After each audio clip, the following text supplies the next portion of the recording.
guaranteed. Visit arnoldclark.com.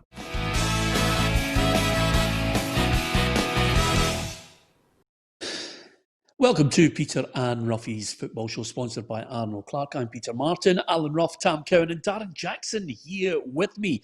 Don't forget to follow on the Facebook. Tell your friends to follow us on PLZ Soccer's Facebook page, and of course share the stream if you get the chance. We're on Twitter as well as YouTube. YouTube, all you need to do is hit the red button for subscribe and you are with us. Thank you very much to the thousands of people who post messages, lots of them giving us their point of view on their favourite team, and of course no shortage of banter over the course of the next hour, if you dare.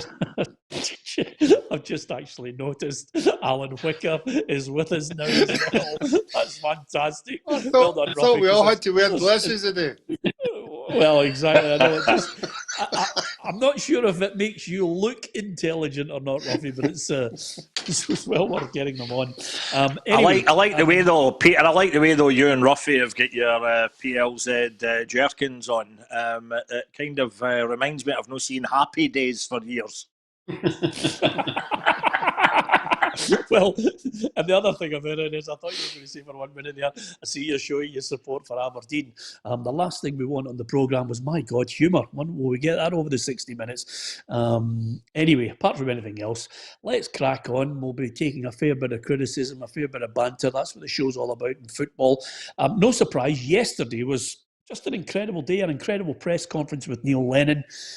All the back pages had it today. He had... I think it's fair to say the scattergun out for a few people that he had in his sights. One of the mentions that he was trying to put a point across on was the hypocrisy of people talking about the social distancing and how he feels the government had moved the goalposts, as I asked him. And over and above that, he was talking about the situations where they go into tight dressing rooms, one of them being St Johnstone, and highlighting again the hypocrisy of that to what they suffered when they came back from Dubai.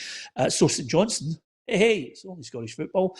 They've released a statement regarding it all. So this is what they had to say regarding Neil Lennon's comments. St Johnstone is extremely disappointed with the inaccurate and unfounded comments made by Neil Lennon. We provide one of the largest away team changing areas in the league. Every team is also provided with a large area for team meetings. We follow all protocols and guidance to ensure the health and safety of all players, staff and officials. When Celtic visited McDiarmid Park on October 4th, we made sure that every request and requirement was met. Celtic viewed all of our facilities before the game and no issues were raised at the time. During this challenging period of the past 9 months, our club has maintained adherence to the highest of standards. Indeed, the SPFL delegates, in this case, and I can just at this moment try and see that last line, which is just beyond my screen. The SPFL delegates have commended us on our work during this campaign. So, that's the reply. It probably gives you an indication of where we're at right now with the sensitivity. But if I can take us back from the madness of some of the lunatic statements that are going about and try and see and set out a balance on this, Neil Lennon has a number of points which I think are relevant here, Roughie. One of them being, and you'll have to look at Scottish and English football, we're in a situation where they're saying, don't cuddle, don't celebrate with the players, but they can all tackle each other. They can all get within, an inch and a half of each other with a tackle in a contact sport. I mean, some of it, I think, is hypocritical. I think Neil Lennon has a strong point on that issue. There are areas where they're saying, don't do this, do this, do this, do that, don't do that. And they're going over football with a microscope, almost looking for faults in it to try and set an example. Yeah, I think we all have taken a step back now and looked at some of the stuff that Neil's come out with. And you're right, you have to look at some of it and really take it in. That he has got a point in certain, instances. If they went in a plane and they all sat 2 rows behind each other, that's well within the distancing, the guidelines and some of the other stuff on a bus. If they're all no isolated on a bus as well. But for me, the hypocrisy one, the biggest one of the lot, is the Scotland team doing the Congo, or whatever you want to call it. Not the fact, not the fact that they were doing the Congo, whatever you call it. It was the fact that when it was brought up, it was the fact when it was brought up when somebody said it had 2 million hits and it lifted the nation. No, for me, Yes. that is bang out of order, to bring that into it. So, I think he's got a really, really good, of all the points, that's the biggest point I think he's got, in the whole thing. Well, it's a good point you make, Roughie, because I've just had an email just released here from the Congo who said that they condemn your criticism of them and their involvement in anything to do with COVID. And this is a disgrace. So how they can be linked to the Congo is unbelievable, Tam. I mean, Roughie is going to get absolutely battered on social media for that link there. It is. And I mean, I know, the point I've heard though, Peter, and I think it's an important point, when the Scotland players were doing the Namibia in the dressing room or the Zaire or whatever it was called, a lot of folk have tried to say, but that was actually, they were out there at a game. Celtic were only out training. But the bottom line is, it doesn't matter if the Scotland players were out at a game or not. You're right, the rules are in place. And it all goes back to the E word, essential. It is a great word for anybody that can't quite grasp what this pandemic is all about, who can't quite grasp football's place in it and how it should be governed. The E word, essential, is crucial. Scotland justifiably were happy to qualify for our first major finals since 1998. But with hindsight, doing a wee celebration when they're all joined together, hands on each other's waist and jumping in the tap at each other, that was not essential. And that is what it all boils down to. But I must be honest myself, Peter, looking at the whole Neil Lennon press conference, I just, for the outside looking in as a Motherwell fan, I just actually thought it was joyous. I must have watched it about 148 times already. It was just one of those great, great mad moments of Scottish football, and I bet you'll end up watching it tonight again. Yeah, listen, I get your point, Tam, but Darren, I'm gonna again try and look at this and understand the arguments that are going on here from government point of view. I think there's been a bit of point scoring in the government's point of view here. But I'm not trying to defend Scotland and their Congo. All I'm trying to do is set the scene on these players and their teams and their coaches are all in a bubble. They're in a bubble. Yeah. And they're saying, don't cuddle each other. Don't cuddle each other after you score a goal. Now, there are still players who are cuddling each other, but they are in a bubble and tested on a regular basis, and they are playing in a contact sport, and they are sitting in a dugout, and they are sitting, like two chairs away from each other in the stadium outside. Yeah. And still we're getting a situation where there's one rule in certain situations and one rule in another. It is goalpost consistently, and I'm not defending Neil Lennon, but I'm looking at the whole thing and looking at football and how it's taking an absolute battering. Neil Lennon's big enough and man enough to defend himself as he did yesterday, but football is taking a battering, and the analogy of they are moving the goalposts is there for all to see. Peter, I think you're right. I think there's an agenda against football and not against Celtic. The footballers get battered now.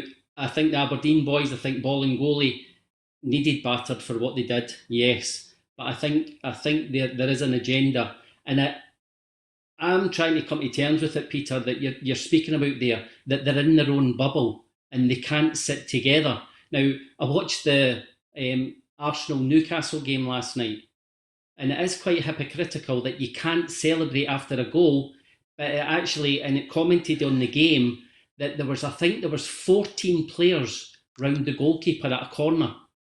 Newcastle was obviously putting it on top of the goalkeeper, so there was 14 players in there, and they actually said there's not a lot of social distance in there. So what do? I mean, you score a goal, take the Dundee United one. Ron Shanklin scored right at the dugout from the halfway line. Now, it's very hard. No, and even the manager did it and he apologised after it. Stevie Frail, I saw him at Motherwell on Sunday. They know they were wrong, but it's a hard thing not to do, Peter, when they're no down the bottom, but it's a wonderful goal and you just want to celebrate it. But your point is right. Why be in a bubble then if you can't sit beside your teammate or celebrate with your teammate? I think, Peter, I'm sorry, Peter, I think the two you're talking nonsense, and I really mean that, to say there's an agenda against football. Football get a special privilege to be allowed to come back. If you think there's an agenda against football, talk to some of your viewers here who are maybe sitting at home, folk who maybe work in pubs who are tuned into this, folk who work in restaurants who are tuned into this. I'm sure they would sooner write at this time on a Tuesday afternoon, they'd maybe sooner be putting out plates of lasagna in front of happy customers or pouring pints and stuff. They can't do anything. They've been shut. They've been told to close, whereas football has been allowed to thrive. And if players and managers and clubs can't kind of play along with the rules without drawing attention to themselves, I think that's half the battle here. There was no need, I don't think, for Neil Lennon to come out. He should have stayed quiet, stayed stum after Peter Lawwell had his say, and that would have kind of drawn a line under it. I think it's very foolish for Neil Lennon to roll another grenade in here, and then it just brings it back onto the front pages. It puts it in the front of everybody's minds, and actually the authorities might say, you know what, these guys, these football teams, these players, we're letting them away with murder.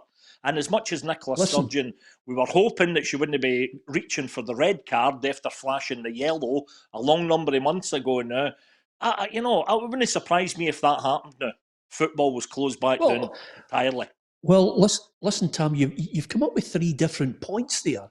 And if we're talking about the situation where people are watching their businesses being closed and people are watching their families dying, there is no justification for playing sport. None. Not just football, anything. Because if you're going to take that argument, then none of them should have anything. Everybody should be shut down. But the point here is it was the national sport. They made a plea to be able to continue because quite a lot of them were in danger of folding, as other businesses have. I absolutely get that. So that argument is, from my point of view, we can't argue that point from everybody who's had their businesses shut down. But this is a football show. And when we're arguing the point over, people keeping their social distance, Colin Rowan has said there, it's about limiting their contact. But they're in a bubble and they're tackling each other. And as Darren says, 14 of them are in for a corner. It is a nonsense to suggest that suddenly 14 of them who all cuddle, suddenly, that is unacceptable in the sport. And they all know what happens. Are they all going to hammer the cricket guys when they hit a six and win the cricket match and then they all cuddle as well? My point is not an agenda. My point is they're moving the goalposts consistently, and it seems that over a 9-month period, football has taken a kicking, sometimes, I think, unfairly. There is no doubt in my mind, Tam, that we all need to actually understand the enormity of the situation we're in, the difficulty that people are losing their lives. But football, for some people, has been the only escape when we're all in lockdown. Tennis, sports that other people like to watch, American football as well. I watched it the other night there till 2 o'clock in the morning. They're all battering each other. They're all in contact. And we're all in the middle of the biggest pandemic this world has ever seen in 100 years. So I think that the argument here is just example, trying to get fairness. The best example I heard it, and it goes back to what's essential and what's not, because somebody contacted me at the weekend and said, how can they play rugby matches when that includes scrums and line-outs and there's a lot of physical contact? I put it straight to the horse's mouth, Professor Jason Leach, and he said because those situations in rugby are, if you like, essential. That is part of the game. And the same thing if there's a load of players inside a penalty box at a corner kick and they're all rubbing shoulders and tugging, that kind of is all part of the game as well. But as mad as it seems, and that is why he apologised right after it, Mickey Mellon and his coaching staff jumping on top of Lawrence Shankland after one of the greatest goals ever scored in Scottish soil, I'm afraid that isn't essential. They could have stood back and said, well done, or applauded or that.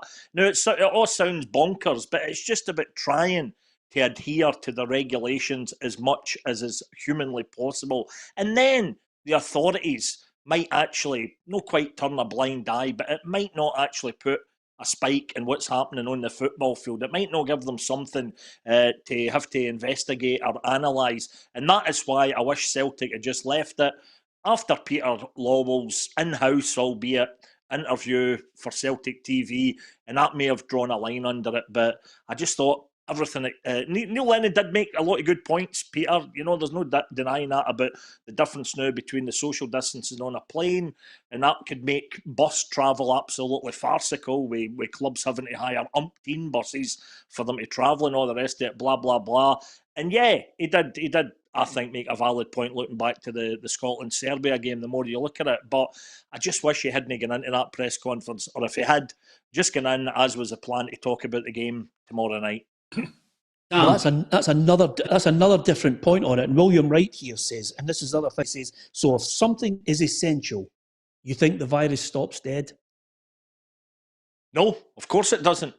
But, you know, if there is any leeway made, if there is any loosening of any restrictions, then I think it's always a good word to bear in mind. Essential.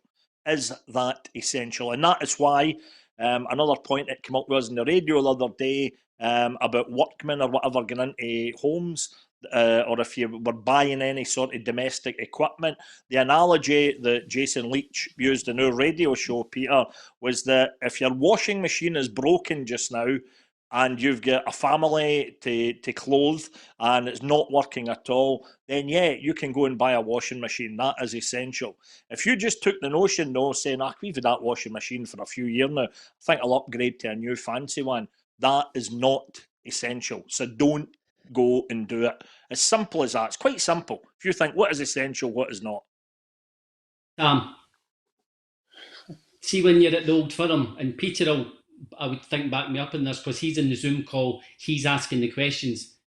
You can't just blanket. Lenny couldn't just go in there and not answer the questions. Peter's Lawwell has done his interview. They wanted to hear from the manager. They wanted his point of view.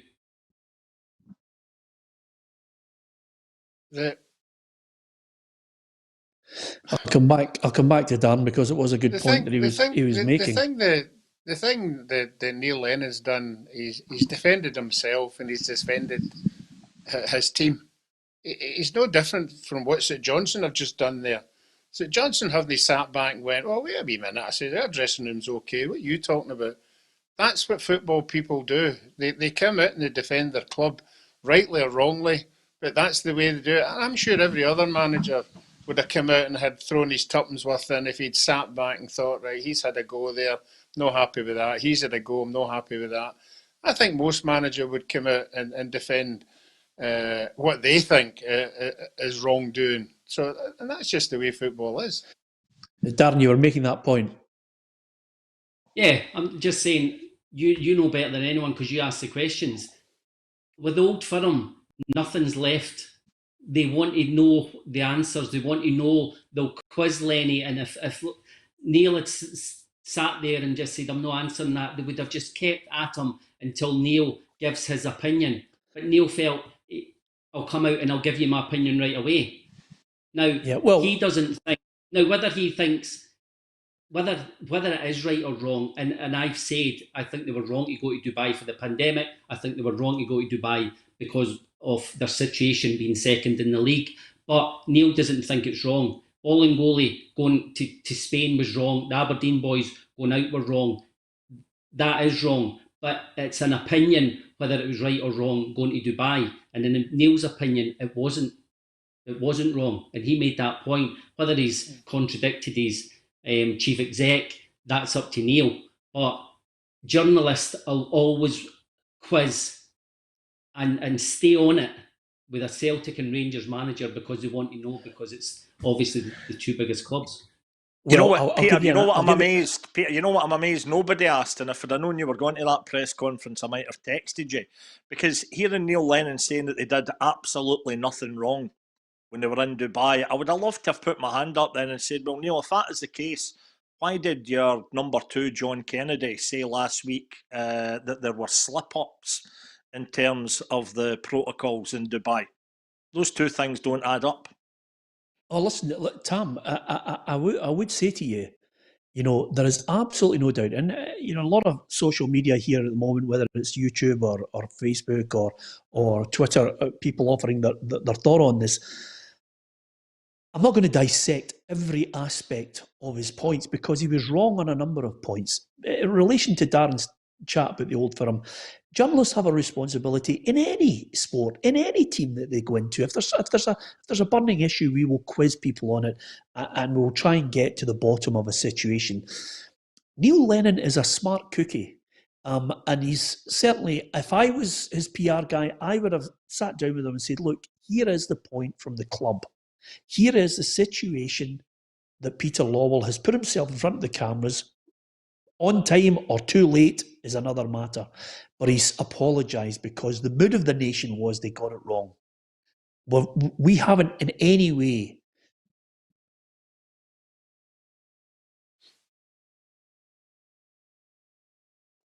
changed our minds on that. The only thing I would say to you is this. He came in with all guns blazing and nobody was going to stop him. And he had points that he wanted to make. One of them, which was a pertinent point, which was on Andy Walker. He wasn't happy that he mentioned the players were on a jolly. And I think, Roughie, that stuck in Neil's throat from minute one. I could tell the way the press conference was going, that he had a bee in his bonnet about that. So, quite simply, he's banned Sky. He's not going to give them any interviews. He was raging because he felt it was unfair to call it a jolly. I agree with him 100%. I think that was unfair to the players. Yeah, I think so. I think right from day one, I think everybody knew they were going over there to work extremely hard and try and get back on, the right track. But we all know they were going to have a beer. I mean, every team that's went away on these trips, you do have a day off. You do sit and have a beer. It's a bonding thing that's there. And obviously, from a past player like Andy coming out and obviously criticising him, would have stuck in his throat. As a lot of people that have come out and had their tuppence worth. I see he's a wee tuppence worth this morning with John Hartson, being a wee bit insensitive, being an ex-player as well. But he's a lot of things he's had to say, and we agree with some of them, we agree with one. I think the biggest one was the government one, that he came out with, and he said if the government knew they were going to shut down Dubai on Monday, why did they not stop us going on Friday? I think that's a point that obviously has to be answered. That seemed to be thrown in at the last minute. But we all, as you said, we all agree. We don't think we should have went with it. The climate of people in hospital and people dying, it just didn't look good from a footballing point of view. But you have to distance yourself with that and look at the facts that they're being hit with. And I've said it all along. That this is a Neil Lennon and the club. This is trying to galvanise some of the supporters, and a lot of the supporters will back him on this one. That's what supporters do. They like somebody fighting for their club, and that's for me what Neil Lennon did yesterday. Yeah, and just to clarify, and I always like to clarify this before I go back to it, because it's a hot topic. Alex Smith says, here we go, Peter Martin, the Celtic apologist, Walker told the truth. Well, Alec, you just clearly are just talking a lot of nonsense. We have mentioned the fact that, consistently on this programme, if you had your ears clear enough to listen to it, criticise Celtic for going on the trip. We don't know what more we can do with regards to that point on it. Celtic were wrong, and the mood of the nation was that they shouldn't have gone on it. And they were well aware as the government were, that they're going into lockdown on Monday. We stated that. I don't know how many times you can state it and people actually get a grip on it. But there are so many different areas and complexities in this argument. Neil Lennon made a point saying that he disagreed with Andy Walker that it wasn't a jolly. And I think Neil Lennon's 100% correct. I think it was unfair to call the trip to Dubai a jolly. Now, over and above that, they got it wrong. Secondary to that, Neil Lennon's had a pop at the government Whether you think he's right or not, and he's got valid points, that's open to debate as well. We can only give you our opinion as we see it. There are no apologists on this show. Don't be so stupid. The other point I would make on this one is, quite simply, Neil Lennon said that he thinks a number of people have it in for him. There's a bloodlust for him to get the sack. I don't think there is a bloodlust, Tam. I think you only have to look at the results. There are many Celtic fans, many of them, don't want him to be the manager. And not because they don't like him, but because they're looking at the results and they see themselves in an over 30-point swing from winning the league to now Rangers going to win the league. And they're not happy with it. You're absolutely right, Peter. And the bottom line, so much of this story, the Dubai story, just boils down to what was happening in the park, or not, as the case may be, with Celtic. If Celtic had beaten Rangers just before flying out to Dubai, and Celtic had been 20 points clear of Rangers, we wouldn't be sitting talking about this today. We might have heard, and it certainly wouldn't have been front page news, but we might have heard about potentially a couple of breaches of the protocols when Celtic were in Dubai, and of course we would have heard that since they came back that a player tested positive, and now a second player, of course, but it wouldn't have been the massive story it is now. And on that note as well, when you're saying about the criticism that Neil Lennon said, I actually think from looking at social media and from reading the newspapers, I think actually the most ferocious criticism, Peter, has come from Celtic fans. So I don't think this is like the old thing about folk, having it in for Neil Lennon, that muppet that ran on the park and attacked him at Tynecastle, or the love-hate relationship that he's got with the Rangers fans, etc., etc. I think his biggest critics on this particular occasion, because of the way the team has been performing or not, as the case may be, has been the Celtic fans. Yeah, and just in case some of you are rewriting history, here's what's been happening since the start of the season. Celtic's season has gone from disastrous to unimaginable over the past few weeks, with the 9-in-a-row champions in crisis and 21 points behind league leaders Rangers. But how did it get to this point? A 1-1 draw at Kilmarnock in the second game week with the first points dropped, but the fact that Bolly Bolingoli played without telling anyone he broke COVID rules of the trip to Spain made matters worse. 2 matches were postponed and he was out of the door not long after. The now annual Champions League elimination came at the hands of Ferencváros, 2-1 at home, which prompted Lennon to claim some of his top players don't want to be at the club. None was sold. Shane Duffy arrived for a £2 million loan fee but failed to shore up a leaky defence and was eventually dropped, whilst Albion Ajeti and Vasilis Barkas, who cost a combined £10 million, failed to make an impact. After the October international break, Odsonne Edouard and Ryan Christie were 2 of 4 players caught up in COVID incidents, making them unavailable for 2 weeks. Then began the losing run. A 2-0 Old Firm defeat at Parkhead was followed by Europa League losses, twice to Milan and back-to-back 4-1 defeats to Sparta Prague, which saw them eliminated. Draws in the league to Aberdeen, Hibernian and St Johnstone saw the title start to fade away, but it was the 2-0 home loss to Ross County in the Betfred Cup, their first domestic cup defeat in 36 games, that seemed the final straw. Several banners and eventually several protests meant police escorts were needed for players and staff to leave the stadium, with Lennon seemingly on the brink after just 2 wins in 12 games. However, a show of faith from Chairman Peter Lowell put down the protests and cued a winning run, with the introduction of David Turnbull sparking the team to 6 wins in a row, including last season's Scottish Cup final against Hearts to seal a quadruple treble. The Hoops entered the new year appearingly rejuvenated, but despite dominating the Old Firm on the 2nd of January, they were beaten 1-0. And as they jetted off to Dubai for a mid-season training camp, so did their realistic hopes of winning 10 in a row. As the virus grew and lockdown tightened back home, the trip gained attention, and when Chris Jullien returned with COVID, they were heavily criticised. 13 first-team players, as well as Lennon himself and assistant John Kennedy, were forced to self-isolate and watch on as a makeshift team drew it home to Hibs and Livingston. Lowell publicly apologised for the trip but claimed the Hoops had been the hardest hit club by the pandemic, before Lennon called out the government and the media for a barrage of hypocrisy, claimed there was an agenda against the club and said there was bloodthirst for him to lose his job, while somewhere along the way admitting their title challenge may be finished. Other than the postponed Scottish Cup, which may not even start, the season looks over for Celtic, so how much longer will they stick with their manager?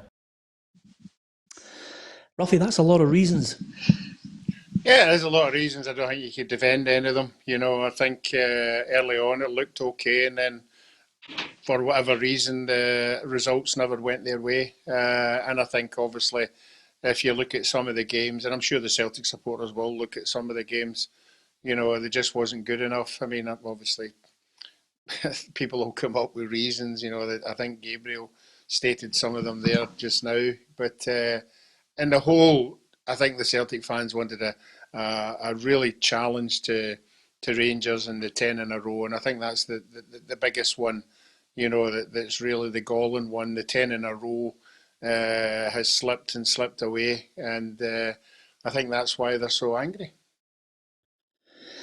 Darren, when you look at quite a lot of that, quite a number of people are now looking at the bookies who are quoting people who are going to come in to replace Neil Lennon, whether he gets a positive finish to the season or not, because this season has been so poisoned. It's been all about 10.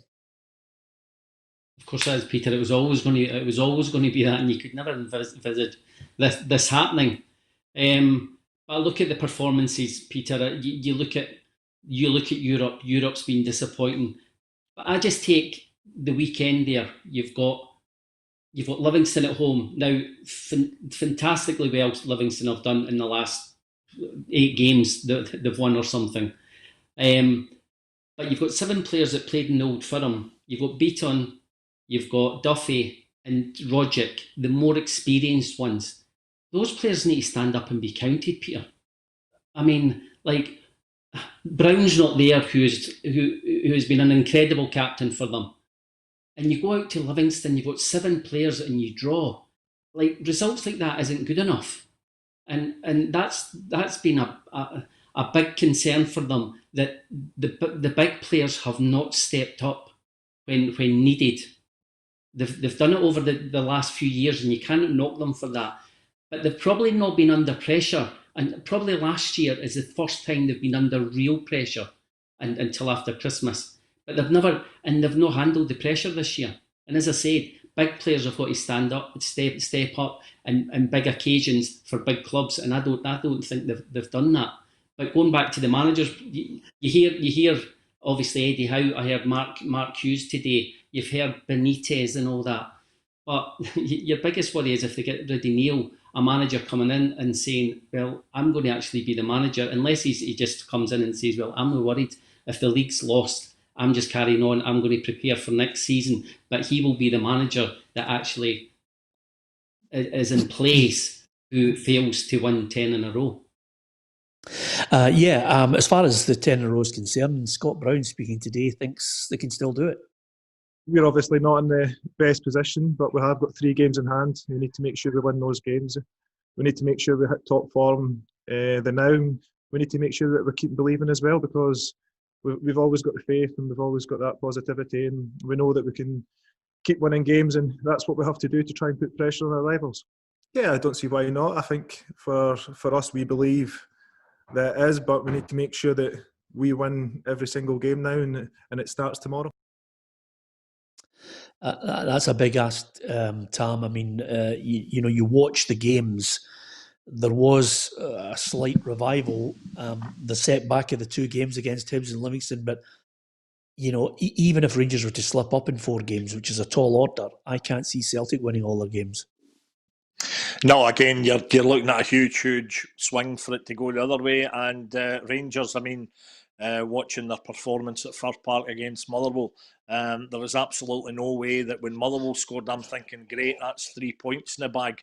Rangers absolutely murdered us after that second half.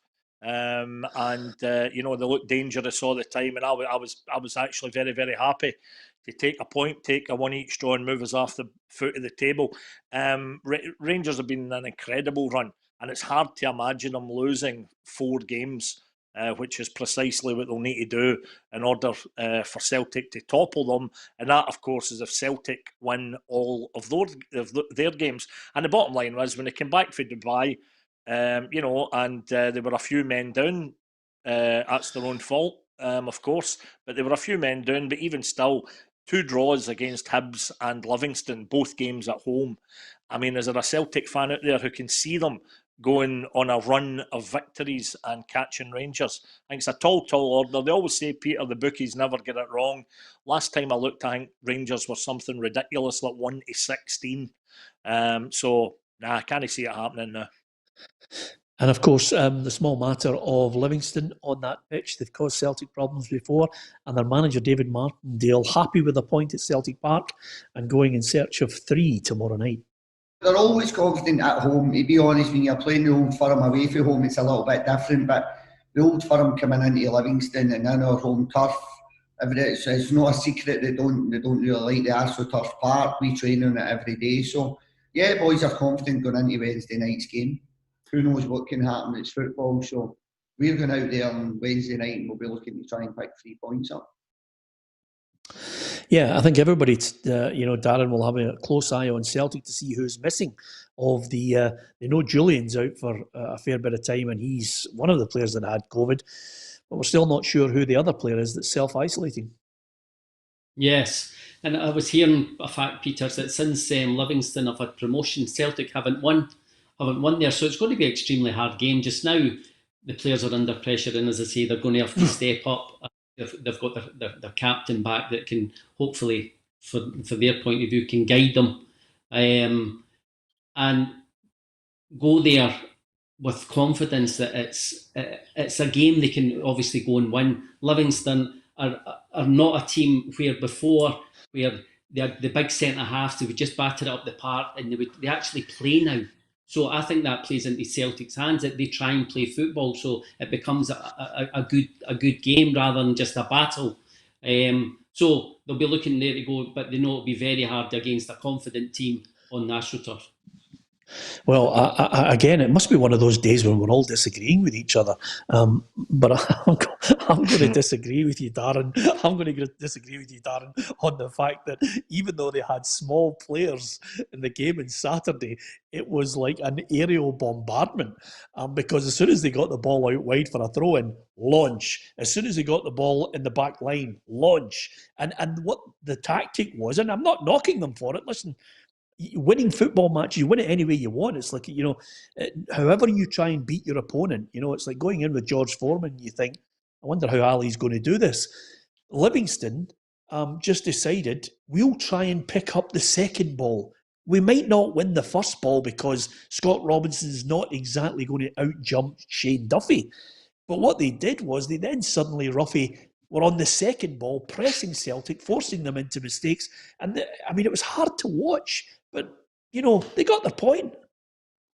Yeah, and that's where most of the success has come from, home and away. Yeah, I think if you play against Livingston, you better be strong at the back. And Celtic, have they been strong at the back? They've not had a settled back four since the start of the season.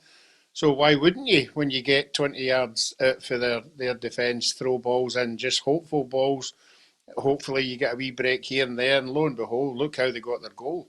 It was a delivery into the box that Celtic couldn't defend. So it's a tactic, and it's a tactic that not only Livingston will use. I think every other team that come up against Celtic will say, just keep firing balls into the box. They've not got a recognised goalkeeper. They've not got a settled back four. They're all over the place. Just keep putting balls into the box and we'll get a reward. Yeah. The other thing, you'll never believe this, Tam, it's been about easily, I would say, maybe 2 minutes, 3 minutes since you actually said something. And Gary McGurn has just posted on Facebook, Cowan's a nurse. I mean, you haven't even opened your mouth. That's how mad this whole thing's getting. That's absolutely fine. Insults at everybody.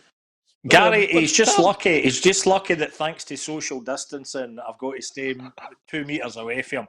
Ordinarily, you hear any part like you just get their details off the internet. You go into their door and give them a bleaching, So he's a very, very lucky man tonight.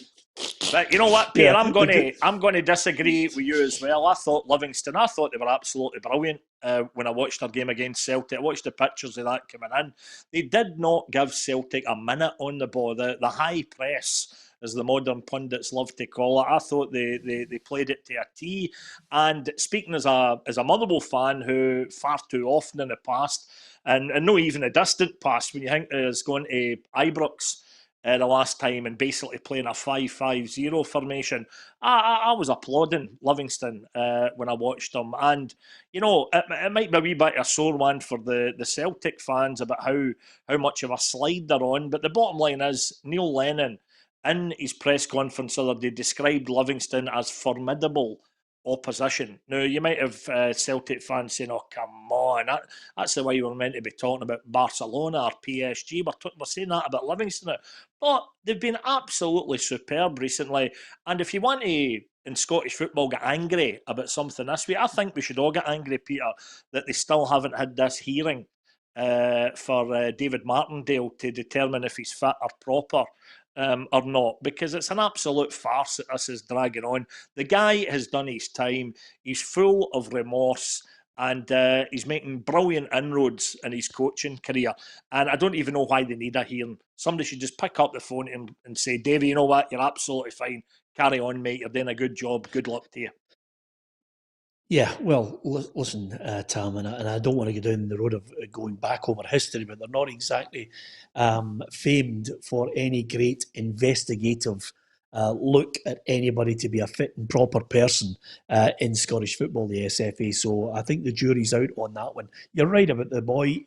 Listen, everybody deserves a second chance in life. He's worked hard at his craft. He's there.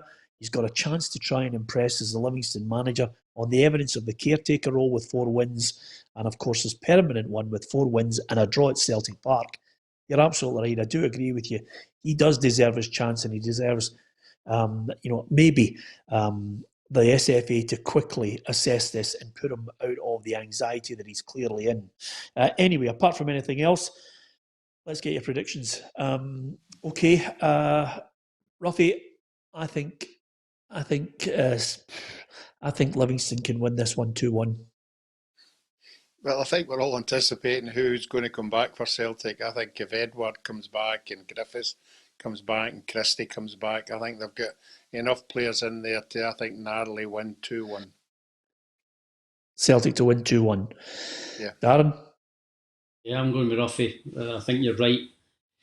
I think all what's happened, I'm sure the players have had a look at the Lenny's press conference and maybe even had a good look at themselves, and they have to get back on track.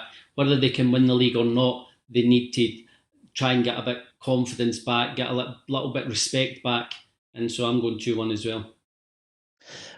Tam, I know that I don't want to get involved in American politics, but you can take the Fifth Amendment if you want on this one, or you can just offer us anything other than 0-0, Tam. No. Well, when you think at the start of the season, Peter, when you asked me for my predictions for how the league table will end, and you may recall who I put at the very, very bottom, it was, of course, a certain West Lothian club.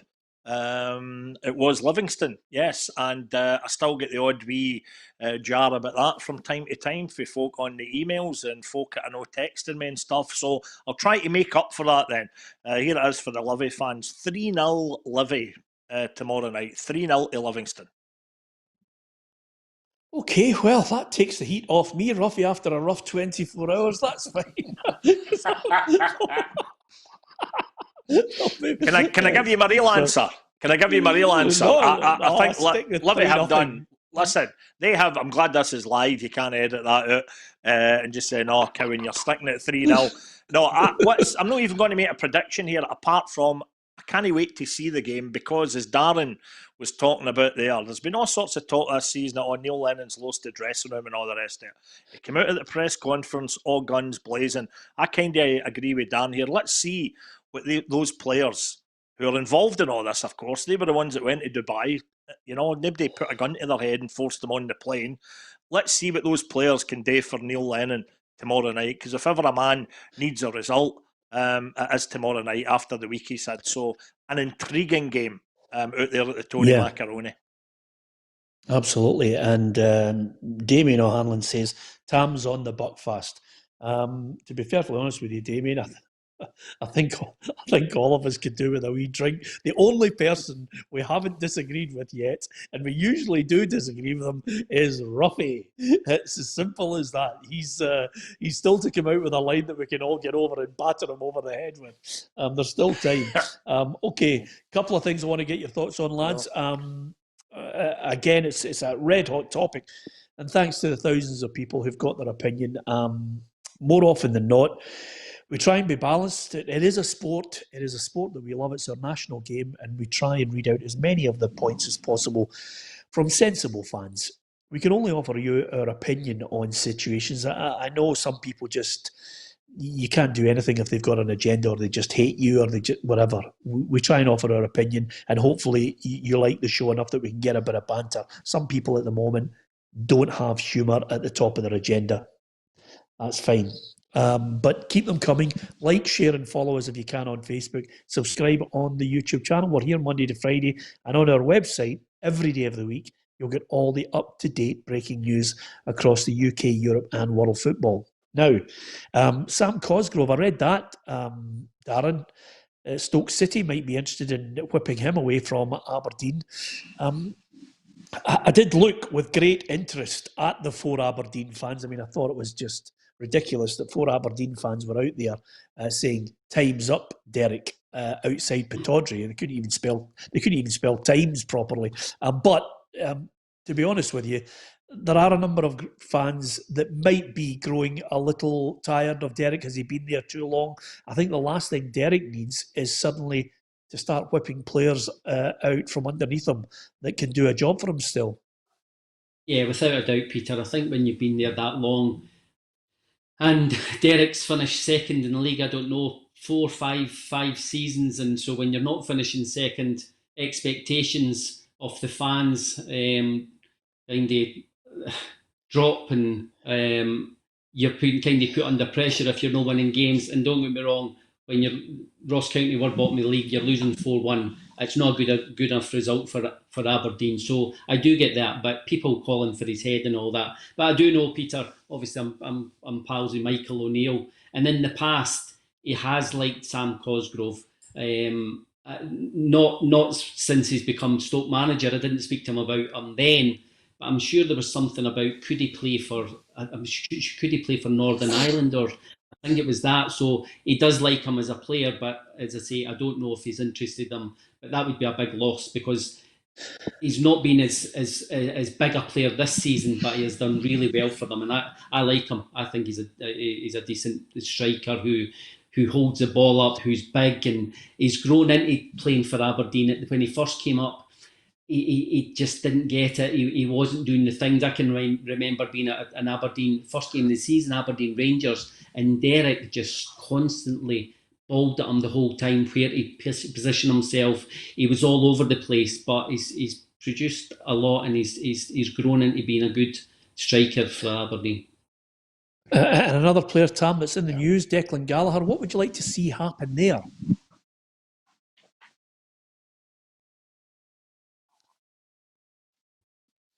I don't know if Tam could hear us there on that. Yeah, one, but, I just want to start there. Declan Gallagher, on the cards, Peter. It could be any club they mention as a possible suitor. Because as I did forecast on this show months and months and months ago, Peter, and it did come through, I said to you at the time that when he gets in the Scotland team, and he justified his place, I said when he gets in the Scotland team, it would be very, very hard to budge. And the bottom line is, we were, until we get the point against Rangers, we were sitting at the bottom of the table, the absolute foot of the top flight. And we've got 2 full international players, regulars now in the Scotland team, and Gallagher and O'Donnell in our team. And other clubs are going to look at that. Of that, there is absolutely no doubt. But, when you're happy with your lot, certainly as a Motherwell fan, it's for a long, long number of years now. I know what the script is at Motherwell, what the whole model is about at Motherwell. Then losing players doesn't put the fear of God into me anymore. And if Declan Gallagher got a move to a bigger club, and if it was something that benefits him, particularly in these troubling times, if it was something that benefited him and his family, then great, good luck to him. And I'd wish him all the best and thank him for what he did at Motherwell. Yeah, absolutely. I'm going to read out a few more messages. As you can tell, the tension in the air is unbelievable. William Innes says, Lennon's results get him the sack, but Derek's okay. Double standards. Well, William, it's not double standards. I mean, at the end of the day, it's Celtic fans and a groundswell of Celtic fans who have said, enough is enough. There are undoubtedly a lot of Celtic fans who say, no, let Neil Lennon keep going. And we can only read out what comes in, William. The Aberdeen fans, some of them have been taking bed sheets off their beds and putting messages on saying Derek out. Whether they speak for the majority of them, who knows? personally, at this moment, as far as the Celtic situation is concerned, Neil Lennon knows himself. He doesn't need to be told by a pundit, by a fan, or anyone. He doesn't need to be told that he is on the cliff edge as far as staying as Celtic manager. He knows it's a results-driven business, Roughie. He's well aware of the pitfalls, and so is Derek McManus. Yeah, you could tell by Neil's interview yesterday, everything that you're talking about there would be going through his head. He'll know things are going on behind the scenes, and as an individual, you've got to try and deal with that, and he's obviously upset with a few people, and he's come out with all guns blazing. I think as far as Derek is concerned, I think we all know what he's done for Aberdeen: semi-finals, finals. Chasing Rangers and Celtic is a difficult shift with the budget that they're on. So I think the Aberdeen fans are obviously disappointed with that result. You would be getting beat by Ross County 4-1, but certainly I think that the Aberdeen players will bounce back for that one and show that they want to win for the manager. I think the thing that irritates a lot of people, Tam, is when you start, hearing players saying, we can finish second, we can split Rangers and Celtic, and then they go and lose to Ross County. That, if you're an Aberdeen fan, you're pulling your hair out thinking, away in Gee's peace.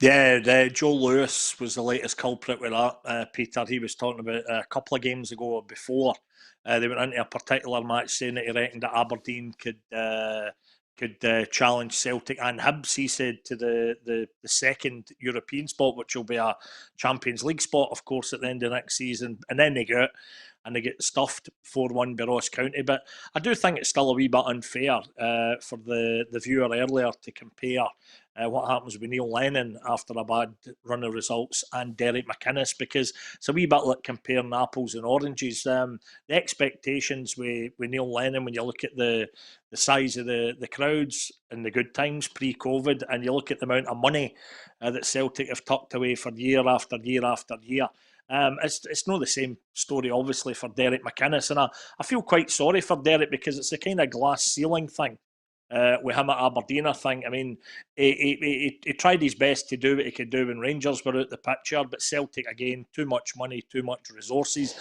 And then suddenly, Rangers come back on the scene, and they are absolutely rattling in the performances, and they are miles clear at the top of the league. So, other than win a cup, I don't know how regularly Aberdeen fans would like to see that happen, but other than winning the odd cup, I don't really see what else to expect. It's hard to envisage a club like Aberdeen winning the title in Scotland. Any other club now out with the big two.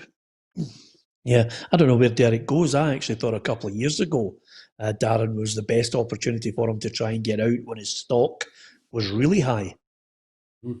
Yeah, well, he's been down south at Bristol City, Peter, and obviously St Johnstone, and Bristol City never really went according to plan that he would have probably hoped. But again, and yes, Rangers were out the league, Hearts and Hibs were out the league for a bit, but he has consistently finished second. And yeah, he's probably had a good budget in terms of other clubs out with Rangers and Celtic and all that. But I think Tam's right. I mean, when people listen, players are going to get asked the question, and you can't turn around and say, "Oh, there's no chance that we're going to split the Old Firm." There's no danger. You've got to give your fans some hope and say, "Yes, we'll compete. We will try and finish. We'll try and split the Old Firm." So I get where players are coming from, but he's signed a lot of players. I just think, again, what we're talking about, the Celtic players, Peter, I think the Aberdeen players should be demanding more out themselves for the manager. Rather, like you can't just blame the manager saying we've gone to Ross County, it's his fault and lost 4-1. Players turn up and have got to perform. They're saying we're finishing second, and then you go and get beat off 4-1 by it's a really poor performance. Not just a 1-0 where you were unlucky, a 4-1 where you've been battered. And that's players. Players have got to stand up and be counted. Yeah, but of course the other thing about it, Roughie, is players always at the end of it get the manager the sack. And that's the truth of the matter here. And then what happens is you get a situation where 2 days later some of the players are in the paper saying, "I let the manager down, I'm really sorry." Yeah, and I think you're going to bring up a certain club, and who was it? Leicester City? Was it Leicester City? Is that who you're going to bring up? No, I'm just telling you what the drill is. Yeah, well, players don't get sacked, boards don't get sacked, managers get sacked. And when you get a job, I think managers know if they can get 4 years at a decent club, then they're doing particularly well. I think after that, then you become under pressure. But some managers do hang on to their job. But the pressures at Rangers and Celtic is far, far greater than all the other clubs. The demands at Rangers and Celtic are far, far bigger than everybody else. And I know they've got a lot of money and they have more money than everybody else, but that still brings problems as well. If you start signing goalkeepers at £5 million that don't produce the goods, they're the things you've got to talk yourself out of, and it's a difficult shift. And we'll just have to wait and see what happens with Neil. Yeah, absolutely. It's a results-driven business. He knows the pitfalls, so does Derek McInnes, so does every manager. But as you can tell, some people are a little bit sensitive, don't have any humour whatsoever, and of course, they're always waiting just for a word here or there to try and see if they can get someone. That's the nature of it on social media with the people, the pond life, who just sit there and pontificate complete nonsense. Roughie, will you be self-isolating before you get on the plane to the Congo, or are you just going to go straight on? Funnily enough, I've just had a phone call there for the Congo Social Club, who, when the pandemic is sort of cleared up, would be interested in having a chat with me. That's fantastic. Anyway, and they want me to bring somebody with me. So just watch what you're saying. Yeah, absolutely. Brilliant. Listen, thank you very much to the thousands and thousands of sensible fans who love their club and have given us their opinions on the issues. Certainly over the last 24 hours, it's been unbelievable. I think we're now heading, as someone reminded me, it's not DEFCON 5, it's DEFCON 1. I think DEFCON 1 is the highest one, Tam, where everybody is on red alert, everybody realising the enormity of the situation. And of course, let's not forget, Tam, before we go, the championship clubs have still to give us their insight into whether the season ends or not. I mean, that's an ongoing situation today. We're still waiting by the end of today to see what they're deciding. Yeah, I mean, I think they've intimated that they want the season to be played to a finish. That, of course, might be taken out their hands by the virus, but there's it's all bar two. Is it Alloa and Arbroath are full-time clubs in that division, so I'm sure they're wanting to batter in. I mean, that'd be the ultimate slap in the face for Hearts after everything that happened to them so unfairly last season. If they then do go down a division and they can't even get playing football and having a crack at getting back up, because they're clearly, when you look at the league table, they're looking good for that just now. But I think we just need to plod on. We just need to soldier on and hope that, if clubs are able to play football, then they can go out and do exactly that. It's no great fun, Peter, as we all know, sitting watching it via streams when you're a virtual season ticket holder, but the more we plod on, the more time will pass, and we might be looking good for the start of next season, maybe to get the fans back into the ground. Fingers crossed, but just keep battering in. And I must say, other than the Morton Dunfermline game, which I watched on Friday night there, and it was Morton and Dunfermline clubs themselves looking at it was rank. It was an awful, turgid spectacle. But some of the championship stuff has been really good. I've enjoyed it, and I liked. I know how big a fan, obviously, you're of Charlie Adam, Peter. I like the fact James McPake coming out and he was saying, you know what, see when the fans are allowed back in, I think they will flock to Dens Park just to see Charlie Adam in the flesh. It's always good when you get a wee bit of maverick player, a guy that has undoubtedly got a lot of skill there, and there's a certain je ne sais quoi, Peter, when they get into their twilight years of their career. It just gives them that wee other edge. I think Charlie's been great to watch for what I've seen in the championship, and let's hope the football continues. Yeah, absolutely. Nice of you to pay that compliment to Charlie, who is indeed the Championship Player of the Month at the moment. Just had a press release from Morton and Dunfermline saying they'd like to distance themselves from the comments of Tam Cowan there. There are levels of rank rotten, and clearly they were following the protocols on that rank rottenness. So, with that in mind, enjoy your football. Roughie, are you going to watch Leicester against Chelsea tonight? I think I might watch that myself. Yeah, I'll probably watch that later on, but as you were talking about the Championship there, I'm really anxious and waiting on the Dundee facts coming through, so they're not keeping everybody hanging about for this decision. So I'll wait on that coming through first, and then I'll probably watch a game later on. Yeah, listen, the last thing we need from you, Roughie, is any kind of humour at the moment. People don't want it. Just get on this WhatsApp group and tell me what's happening. Anyway, apart from anything else, thanks to Tam Cowan. As ever, Tam, the only worry I have, we're now in mid-February for lockdown. Do you have enough house coats to vary it every Tuesday? Yeah, well, I'm at the age now, Peter, 51, where these are Christmas presents. So this is actually a brand new one that I put on for tonight's show. I get this, a 3-pack of black socks and a bottle of wine for my Christmas. So I hooked this one out today, and I think I'm looking resplendent, rather dashing, like a young Leslie Phillips. Absolutely. I'm just waiting for one of these days, Tam, when we open up on a Tuesday, you're there in the house coat, and then you turn round. There's just a wee pipe. Great to be with you. Who knows? It might happen. Thanks to Tam. Thanks to Darren. Thanks to Alan Ruffin, from myself, Peter Martin. Thank you to you for watching.